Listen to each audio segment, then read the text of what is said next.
Behind the walls of luxury and wealth lies a story that unveils the dark side of privilege, a story of betrayal, heartbreak, and an unexpected redemption. This is not just the tale of immense wealth or the comfort it brings. It's the story of Tade Okonkwo, a billionaire whose life of power and influence became entangled with that of Zuri Mbeki. After all, there's a lot to be said for respect and privilege. But let's not get caught up in the fad. A young woman with little to her name but a heart full of hope and ambition. One decision, rash and cold, set off a chain of events that would change their lives forever. In this story, we uncover a harsh truth about the imbalance of power between the wealthy and the vulnerable. It reveals how choices driven by pride and fear can ripple into unforeseen consequences. And, above all, it shows us the surprising paths that lead to redemption, even when the odds seem insurmountable. Tade Okonkwo, a man admired for his business acumen and envied for his lifestyle, stood at the top of society. His name was synonymous with success in the bustling city of Lagos, Nigeria. Yet the glittering surface of his life concealed cracks, flaws that would soon unravel his carefully constructed world. On the other hand, Zuri Mbeki, a quiet yet determined maid, entered Tade's household with dreams of a better future. But her journey would take an unexpected and devastating turn when she became entangled in the complexities of Tade's life.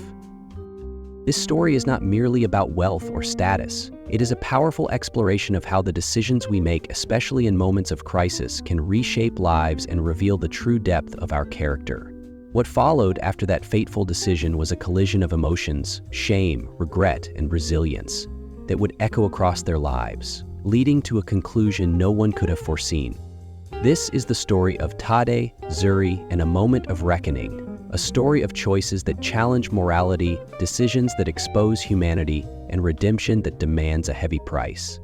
Stay with us as we unravel the twists and turns of a tale that will leave you questioning the true cost of power, the meaning of forgiveness, and the possibility of second chances. Every great story has a beginning, and Joyce Nlavu's story starts in the heart of a small, dusty village on the outskirts of Lusaka, Zambia. Orphaned at a tender age, Joyce grew up knowing the pain of loss and the weight of struggle. Life in her village was simple but unforgiving. Without parents to guide her, she relied on the kindness of neighbors and her own determination to survive. The dreams that kept her going were not of grandeur, but of stability.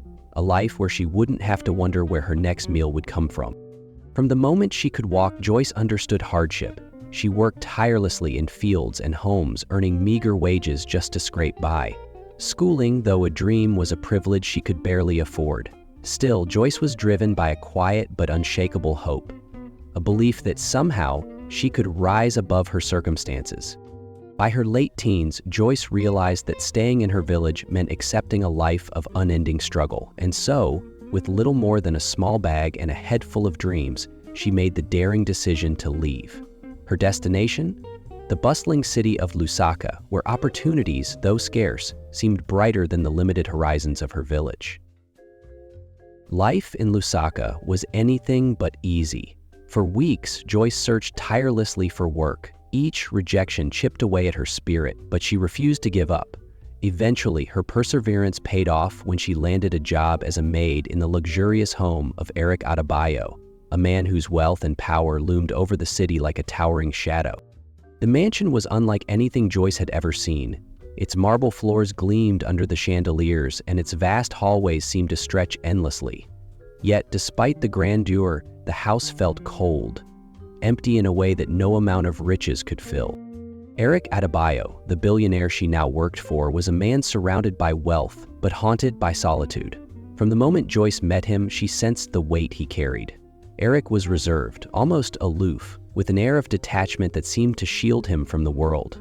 Beneath his composed exterior was a man shaped by betrayal and hardened by loneliness. Though Joyce didn't know the details, it was clear that Eric's wealth had not spared him from the scars of his past. As the days turned into weeks, Joyce adjusted to her new life. She cleaned rooms larger than any home she had ever known and prepared meals for a man who rarely spoke more than a few words. Despite the distance he maintained, Joyce couldn't help but wonder about the man behind the fortress of wealth. Who was Eric Adebayo really, and what had happened to make him this way? Little did she know, Her journey in that mansion would unravel secrets, test her resilience, and entwine her fate with Eric's in ways she could never have imagined. This was only the beginning of a story that would change both their lives forever. In the sprawling halls of Eric Adebayo's mansion, life continued with an air of routine and detachment. Eric buried himself in his business dealings, while Joyce and Lovelu, with quiet diligence, fulfilled her role as the maid.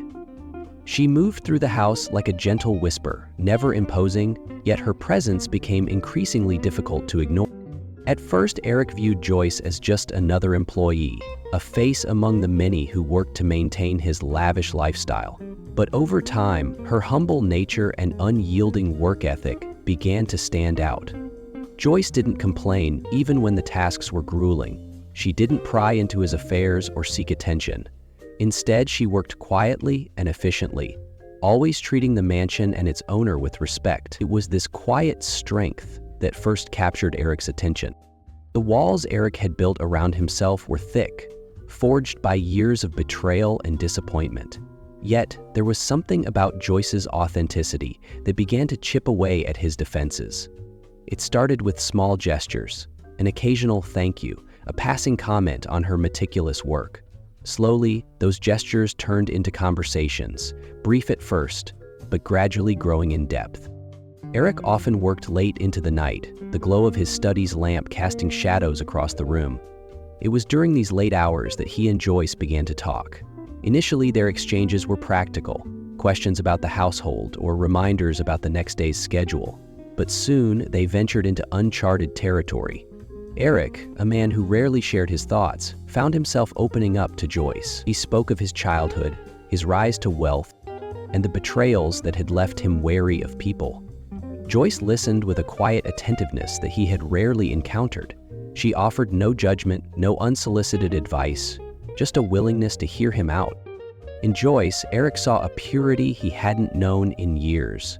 Her perspective on life, shaped by hardship and resilience, was a stark contrast to the superficial relationships he had grown accustomed to. For her, survival wasn't about climbing social ladders or amassing wealth. It was about holding on to hope and integrity in the face of adversity. Her authenticity was a balm to his weary soul. As their late-night conversations continued, an undeniable bond began to form. It was subtle at first. A shared laugh over a childhood memory, a fleeting moment of eye contact that lingered a second too long. But soon, the connection deepened. What had started as an employer-employee relationship evolved into something more. Eric began looking forward to those moments with Joyce, seeking her out in ways that surprised even him. The relationship shifted into romantic territory in the quietest of ways. A lingering glance, a gentle touch, a shared moment of vulnerability. It was a love that grew in the shadows, away from the prying eyes of the world. Both of them understood the risks, what it would mean for Eric's reputation and for Joyce's place in his household. Yet they couldn't deny the feelings that had taken root. At worst, he said, their love was a secret they carried together, hidden behind the grand facade of the mansion. To the outside world, Eric remained the reserved billionaire and Joyce the dutiful maid. But within the confines of their shared space, they found solace in each other, a connection that defied the boundaries of their vastly different lives. It was a fragile bond, born of vulnerability and shared humanity. And though it brought them both a sense of joy and belonging, it was a bond that would soon be tested in ways neither could have anticipated. In the quiet solitude of her modest room within the mansion, Joyce and Lovelu sat in disbelief, clutching the result of a test that would change everything. She was pregnant. The news hit her like a storm, an overwhelming surge of emotions that left her breathless. Fear mingled with hope, doubt with anticipation. This was no ordinary discovery. It was a revelation that carried both the promise of new life and the weight of immeasurable uncertainty. For days, Joyce grappled with the implications. She replayed every moment with Eric Adebayo in her mind, weighing the bond they had built against the reality of their vastly different worlds. Her heart ached with questions. Would Eric share in her hope, or would he see this as a betrayal of trust? The risk of telling him felt enormous, but keeping the truth hidden was unthinkable. She had to confront him, not just for her sake, but for the child's future. Finally, the moment came. In the grand expanse of Eric's study, where their late-night conversations had once brought them closer, Joyce stood, her hands trembling as she prepared to share the life-altering news. Her voice, steady yet tinged with vulnerability, broke the silence. She told Eric she was expecting his child, her words carefully chosen, her eyes searching his face for a sign of understanding. But Eric's reaction was not what she had hoped for. The shock in his eyes was undeniable, his posture stiff with disbelief. For a man who prided himself on control and composure, this news struck at the very core of his carefully constructed life. His mind raced with fears of exposure, scandal, and the judgment of a society that would scrutinize every aspect of his personal life. Instead of seeing the announcement as a shared moment of change, Eric saw it as a threat, a disruption to his world. Panic gave way to defensiveness, and defensiveness to accusation. He questioned Joyce's motives, his words sharp and cutting. "Is this your plan?" he demanded. "To trap me, to force your way into a life that doesn't belong to you?" Joyce's heart sank as his accusations pierced through her. She had expected hesitation, perhaps even fear, but not this. Eric's coldness felt like a betrayal, a cruel dismissal of everything they had shared. The man she had come to know, gentle in private moments, vulnerable in his confessions, was now a stranger. Driven by his own insecurities and the pressure of his social standing, Eric made a decision that would sever the bond between them. His voice, devoid of the warmth that had once drawn Joyce in, delivered a devastating ultimatum. He ordered her to leave, to pack her belongings and disappear from his life. There was no room for discussion, no acknowledgement of the life growing within her. He told her that he was... For Joyce, the rejection was shattering. She had approached Eric with hope, believing that the man who had shared his vulnerabilities with her would understand. Instead, she was met with coldness and fear, a stark reminder of the power imbalance that had always defined their relationship. In that moment, Joyce realized that the dream of belonging, of creating a life together, had crumbled under the weight of Eric's fear and pride. Hey. As she walked away from the study, her steps heavy with the burden of rejection, Joyce felt the magnitude of what had just happened. She was no longer just a maid or a lover. She was now a mother, carrying a child who would one day ask questions about the father who had turned them away. And though the mansion's doors would soon close behind her, marking the end of one chapter, Joyce knew that her journey was far from over. As the heavy gates of Eric Adebayo's mansion slammed shut behind her, Joyce Nolovu stepped into a world that felt colder than the night air surrounding her. The streets of Lagos, once a place of dreams and opportunity, now felt like a maze she could never navigate. Alone, pregnant, and without a home, Joyce faced a future shrouded in uncertainty. For the first time in years, Joyce was truly on her own. The small sum Eric had left for her, his idea of charity, was nothing more than a fleeting gesture, a temporary cushion that would soon run out. The days that followed were long and grueling.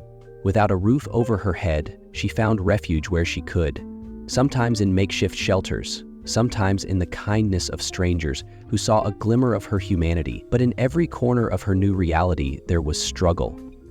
Joyce became acquainted with the bitter taste of survival. In a city that was unforgiving to the vulnerable, she scoured the streets for odd jobs.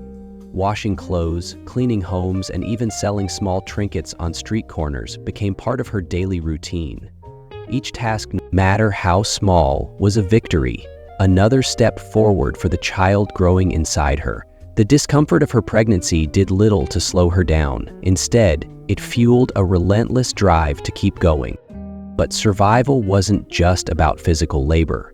It was about holding on to her dignity in the face of mounting adversity. Joyce endured insults and cold stares, reminded daily that she was no longer seen as the woman who once served in the comfort of a billionaire's mansion, but as an outcast, a woman without a name or a place.